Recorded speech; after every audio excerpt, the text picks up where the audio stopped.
This Boss radio brings full CarPlay functionality to older cars, fits right into the DIN opening on the dash.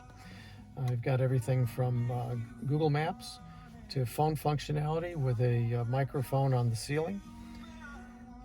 Works really, really well, and couldn't be happier with it. When I installed this, I also replaced the wiring and the front speakers and rear speakers with these Polk audio that fit right into the existing factory openings. So you'll enjoy that very much. This gauge down here is the water temperature gauge.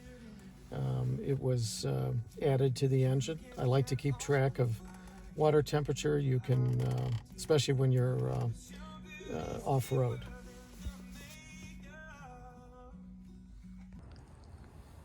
I'm going to show you how our 10,000-pound winch works. I've plugged the controller into the side of the electronic control unit.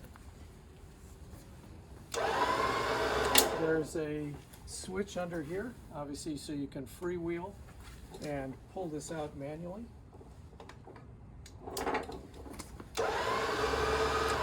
It's all synthetic.